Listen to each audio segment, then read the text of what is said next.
Diamond Comics Distributors. For decades, they weren't just a distributor, they were the undisputed king of the comic book world, a near monopoly. But on January 14th, 2025, that kingdom came crashing down with a bankruptcy filing, a single legal filing that has since sent shockwaves through the entire industry. What if I told you that in this bankruptcy, the one company that was supposed to get money is now trying to take it away from you?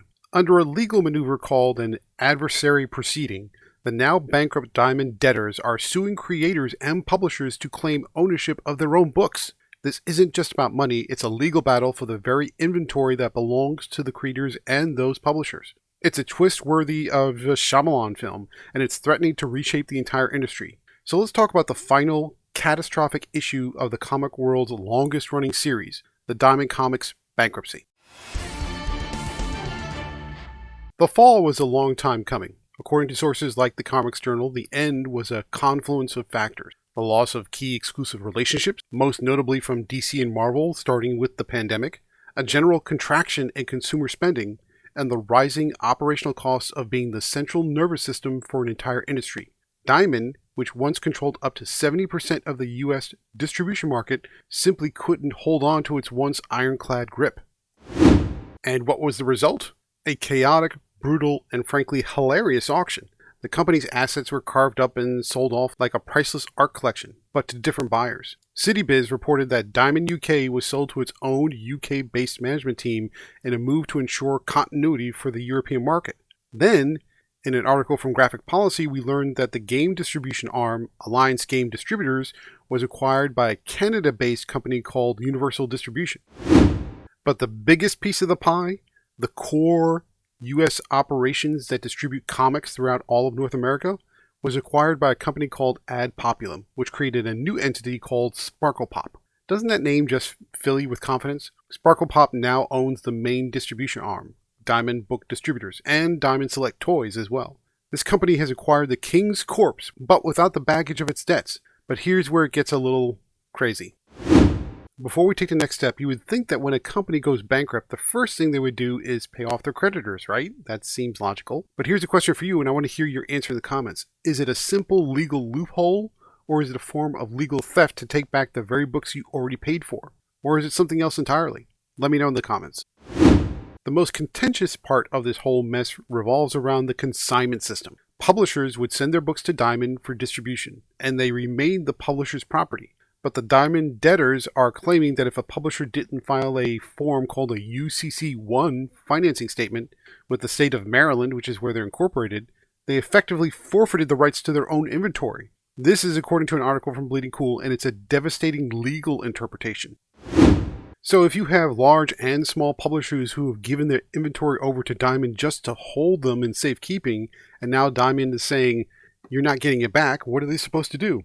Unfortunately for some, the precedent has been set by some of the biggest names in the industry. Publishers Weekly reported that Image Comics, one of the largest independent publishers, settled early on. They returned some stock to the debtors in exchange for dropping a massive claim against them. This wasn't just a simple settlement, it was a warning shot and a testament to how serious this legal maneuver is. The legal battle over consigned stock, which is basically keeping their inventory on hold for the publishers, has put immense financial and legal pressure on publishers, especially the smaller ones who can't afford to just give away a bunch of comics.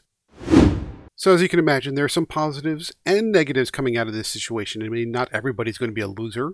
Let's talk about it. First, where there's a vacuum, there's an opportunity. The biggest long-term positive is the final and definitive breaking of the Diamond monopoly. The collapse of Diamond has forced publishers and retailers to seek alternative partners, accelerating a trend toward a multi-distributor market, which is basically a return to where they were at this point almost 30 to 40 years ago. This competition could lead to better service, improved technology, and more flexible terms for retailers. That's a very good thing.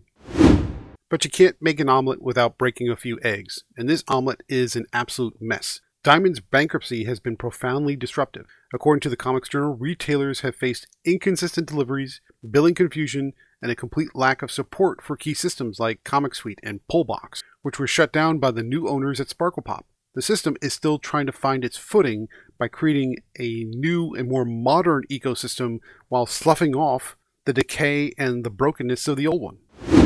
Now on the upside, With the centralized middleman gone, many publishers are now working more closely with retailers. This is a game changer and could be a very strong net positive. It's leading to stronger relationships and a better understanding of market needs. This direct line of communication could be the most valuable thing to come out of this entire debacle, a chance to rebuild the industry with stronger foundations where the publishers now have a very clear picture of what the comic shops are doing. But trust, as always, once lost, is a difficult thing to get back. The chaotic nature of the bankruptcy, from a failed initial bid by Alliance Entertainment to the contentious legal filings, has severely eroded trust in the distribution ecosystem that Diamond built. It may take years for confidence to be restored, especially among the smaller players who have been burned the most. But let's look at the bright side of the future. Sparkle Pop and Universal Distribution have acquired the assets without the baggage of Diamond's prior debts, at least for the most part and at least for the time being. This allows them to build new distribution models from the ground up, and perhaps, with a little luck, they can finally lead the industry into a more efficient, technologically advanced future rather than the clunky, rusty, archaic machinery that Diamond relied on for decades without any innovation whatsoever. So speaking of the future, let's talk about what that might look like. The comics industry is now on the precipice of a new multi-distributor era. The future will likely be shaped by a new big three, if you will. According to the sources we've looked at, Sparkle Pop, along with Penguin Random House and Lunar Distribution, will likely solidify as the dominant players in the direct market.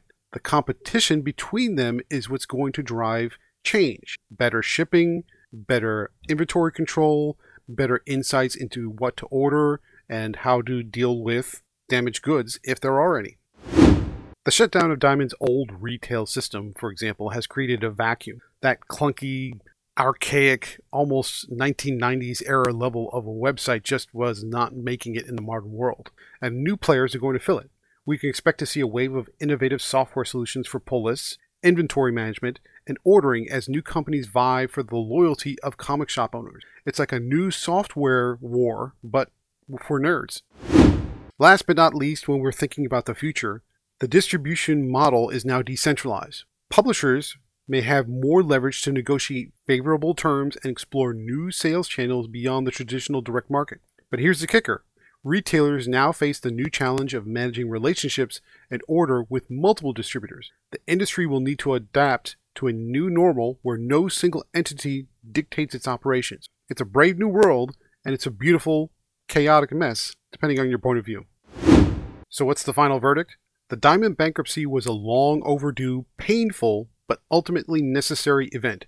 It broke a monopoly, it forced innovation, but it also left a trail of legal and financial chaos in its wake. The key legal precedent set by the adversary proceeding is a shocking legal maneuver that could have serious repercussions across the industry that rely on consignment models. If this deep dive on the comic book industry was valuable for you, make sure to hit that subscribe button. It's the best way to support this channel and ensure you don't miss out on our next big analysis.